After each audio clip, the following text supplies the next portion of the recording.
ఒక పెద్ద డేంజరస్ గద్ద కరీంనగర్ వైపుగా వస్తూ ఉంది.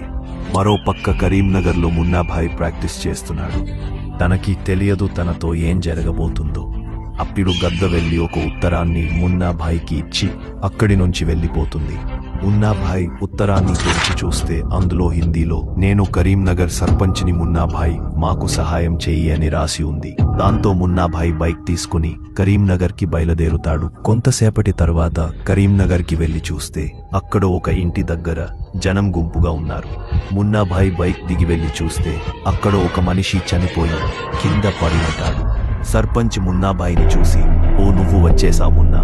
నా ఉత్తరం చూసి నువ్వు ఇక్కడికి వచ్చావు, కానీ నా ఉత్తరం ఎలా చూశావు? ఈ శవం ఏంటి? ఈ ఊరిలో ఏం జరుగుతుంది?" సర్పంచ్ చెప్తాడు, "మున్నా, నేను నీకు ఏం చెప్పాలి? ఈ ఊరు నిదానంగా నాశనం అయిపోతుంది. రోజు పెద్ద తెల్ల ఎలుగుబంటి ఇక్కడికి వస్తుంది. అది చాలా ప్రమాదకరమైనది. ఎప్పుడైతే ఒక మనిషిని చూస్తున్నా అది వచ్చి వాళ్ల మీద దాడి చేస్తుంది. ఇప్పటి వరకు అది 15 మందిని చంపేసింది. ఈ ఊరి వాళ్ళు రోజు ఆ ఎలుగుబంటి వల్ల బాధపడుతున్నారు. అది మనుషుల వెంట పడుతుంది. నువ్వే మమ్మల్ని ఆ ఎలుగుబంటి నుంచి కాపాడగలవు." నెక్స్ట్ పార్ట్ కోసం భువి గేమర్ పేజ్ ని ఫాలో చేయండి గైస్.